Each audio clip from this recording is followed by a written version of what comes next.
I coined my own definition of success in 1934 when I was teaching at a high school in South Bend, Indiana, being a little bit disappointed and delusioned perhaps by the way parents of the youngsters in my English classes expected their youngsters to get an A or B. They thought a C was all right for the neighbor's children because the neighbor's children are all average.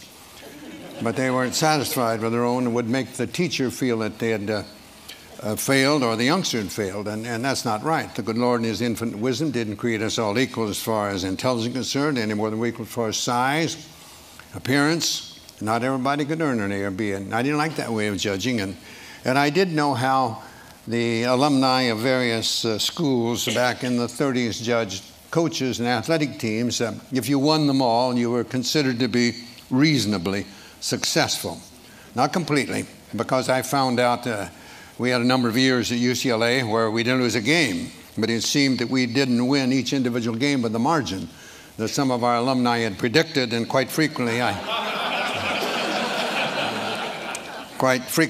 really felt that they had backed up their predictions in a more materialistic manner. But I was true back in the 30s, so I understood that. But I didn't like it. I didn't agree with it, and I wanted to come up with something that I hope would make me a better teacher and give the youngsters under my supervision, whether it be in athletics or in the English classroom, something to which to aspire other than just a higher mark in the classroom or more points in some athletic contest. And I thought about that for quite a spell, and I wanted to come up with my own definition. I thought that might help. And I knew how Mr. Webster defined it as the accumulation of material possessions or the attainment of a position of power or prestige or something of that sort, worthy accomplishments perhaps, but in my opinion, not necessarily indicative of success. So I wanted to come up with something of my own. And I recalled I was raised on a small farm in southern Indiana, and Dad tried to teach me and my brothers that you should never try to be better than someone else. I'm sure at the time he did that. It didn't. Well, somewhere, I guess, in the hidden recesses of the mind, it popped out years later. Never try to be better than someone else. Always learn from others, and never cease trying to be the best you could be. That's under your control. And if you get too engrossed and involved and concerned in regard to the things over which you have no control, it will adversely affect the things over which you have control. Then I ran across a simple verse that said, "At God's footstool to confess, a poor soul knelt and bowed his head. I failed," he cried. "The Master said, thou didst thy best." That is success. From those things and one other perhaps, I coined my own definition of success, which is peace of mind attained only through self-satisfaction in knowing you made the effort to do the best of which you're capable. I believe that's true. If you make the effort to do the best of which you're capable, trying to improve the situation that exists for you, I think that's success, and I don't think others can judge that. I think it's like character and reputation. Your reputation is what you're perceived to be. Your character is what you really are. And I think the character is much more important than what you are perceived to be. You'd hope they'd both be good, but they don't necessarily be the same. Well, that was my idea of what I was going to try to get across to the youngsters. I ran across other things. I love to teach, and it was mentioned by the previous speaker that I enjoy poetry, and I dabble in it a bit and love it. And there are some things that help me, I think, be better than I would have been. I know I'm not what I ought to be and not what I should be, but I think I'm better than I would have been if I hadn't run across certain things. And one was just a little verse that said, no written word, no spoken plea can teach our youth what they should be, nor all the books on all the shelves is what the teachers are themselves. That made an impression on me in the 1930s, and I tried to use that more or less in my teaching, whether it be in sports or whether it be in the English classroom. And I love poetry, and always had an interest in that, and somehow, and maybe it's because Dad used to read to us at night with a coal oil lamp. We didn't have electricity in our farm home, and Dad would read poetry to us, so I always liked it. And about the same time that I ran across this one verse, I ran across another one that someone asked a lady teacher why she taught, and she, after some time, she said she wanted to think about that, and then she came up and said, they ask me why I teach, and I reply, where could I find such splendid company? There sits a statesman, strong, unbiased, wise, another later Webster, silver-tongued. A doctor sits beside him whose quick, steady hand may mend a bone or stem the lifeblood's flow. And there a builder, upward rise the arch of that church he builds, wherein that minister may speak the word of God and lead a stumbling soul to touch the Christ. And all about a gathering of teachers, farmers, merchants, laborers, those who work and vote and build and plan and pray into a great tomorrow. And I may say, I may not see the church or hear the word or eat the food their hands may grow, but yet again I may. And later I may say, I knew him once. And he was weak or strong or bold or proud or gay. I knew him once, but then he was a boy. They ask me why I teach, and I reply, where could I find such splendid company? And I believe the teaching profession, it's true, you have so many youngsters, and I got to think of my youngsters at UCLA, 30-some attorneys, 11 dentists, 10 doctors, many teachers in other professions. And that gives you a great deal of pleasure to see them go on. I always tried to make the youngsters feel that they're there to get an education, number one. Basketball was second because it's paying their way. And they do need a little time for social activities, but you let social activities take a little precedence over the other two, and you're not going to have any very long. So that was the ideas that I tried to get across to the youngsters under my supervision. I had 3 rules pretty much that I stuck with practically all the time. I'd learned these prior to coming to UCLA, and I decided they were very important. One was never be late. Never be late. Later on, I had certain things that I had the players, if we're leaving for someone, they had to be neat and clean. There was a time when I made them wear jackets and shirts and ties, and then I saw our chancellor coming to school in denims and turtlenecks, and I thought it was a little not right for me to keep this other, so I let them they had to be neat and clean. And I had one of my greatest players that you probably heard of, Bill Walton. He came and gets the bus. We were leaving for somewhere and to play, and he wasn't clean and neat, so I would let him go. He couldn't get on the bus. He had to go home and get cleaned up to get to the airport if he could.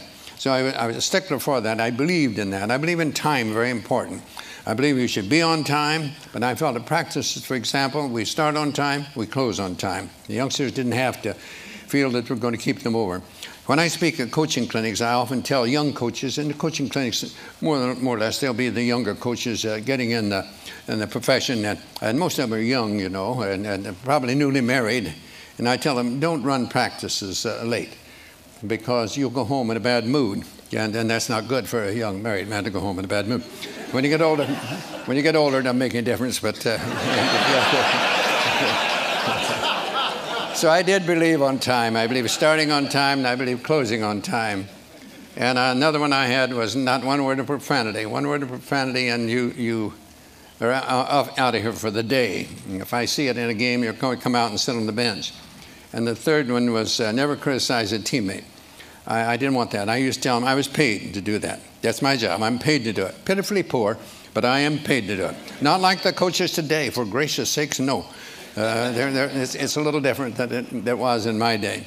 But those are the 3 things that I stuck with pretty closely all the time. And those actually came from my dad, and that's what he tried to teach me and my brothers at one time. I came up with a pyramid eventually that I'm not going to, we don't have the time to go on that, but that to help me, I think, become a better teacher. And this is something like this, and I had blocks in the pyramid, and the cornerstones being industrious and enthusiasm, working hard and enjoying what you're doing, coming up to the apex, according to my definition of success, and right at the top, faith and patience. And I say to you, in whatever you're doing, you must be patient. You have to have patience. We want things to happen to us. We talk about our youth being impatient a lot, and they are. They want to change everything. They think all change is progress. And we get a little older, we sort of let things go, and we forget that there is no progress without change. So you must have patience, and I believe that we must have faith. I believe that we must believe, really believe, not just give a word service, believe that things will work out as they should, providing we do what we should. I think our tendency is to hope that things will turn out the way we want them to so much of the time, but we don't do the things that are necessary to make those things become reality. I worked on this for some 14 years, and I think it helped me become a better teacher, but it all evolved around that original definition of success. You know, a number of years ago, there was a Major League Baseball umpire by the name of George Moriarty, and he spelled Moriarty with only one I. I'd never seen that before, but he did. And big league baseball players, they're very perceptive about those things, and they noticed he had only one I in his name. And you'd be surprised how many also told him that that was one more than he had in his head at various times. But he wrote something that I think he did what I tried to do in this pyramid. He called it the road ahead or the road behind. And he said, sometimes I think the fates must grin as we denounce them and insist the only reason we can't win is the fates themselves have missed. Yet there lives on the ancient claim, we win or lose within ourselves. The shining trophies on our shelves can never win tomorrow's game. You and I know deeper down there's always a chance to win the crown, but when we fail to give our best, we simply haven't met the test of giving all and saving none until the game is really won, of showing what is meant by grit, of playing through and others quit, of playing through, not letting up, it's bearing down that wins the cup, of dreaming there's a goal ahead, of hoping when our dreams are dead, of praying when our hopes have fled, yet losing, not afraid to fall, if bravely we have given all, for who can ask more of a man than giving all within his span? Giving all, it seems to me, is not so far from victory. And so the fates are seldom wrong. No matter how they twist and wind, it's you and I who make our fates. We open up or close the gates on the road ahead or the road behind. Reminds me of another set of threes that my dad tried to get across to us. Don't whine, don't complain, don't make excuses. You get out there and whatever you're doing, do it to the best of your ability. And no one can do more than that. I tried to get across to that. My punish will tell you, never heard me mention winning. Never mention winning. My idea is that you can lose when you outscore somebody in a game, and you can win when you're outscored. I've felt that way on certain occasions at various times. And I just wanted to be able to hold their head up after a game. I used to say that when a game is over and you see somebody that didn't know the outcome, I hope they couldn't tell by your actions whether you outscored an opponent or the opponent outscored you. And that's what really matters. If you make your effort to do the best you can regularly, the results will be about what they should be. Not necessarily what you would want them to be, but they'll be about what they should. And only you will know whether you can do that. And that's what I wanted from them more than anything else. And as time went by and I learned more about other things, I think it worked a little better as far as the results. But I wanted the score of a game to be the byproduct of these other things and not the end itself. I believe it was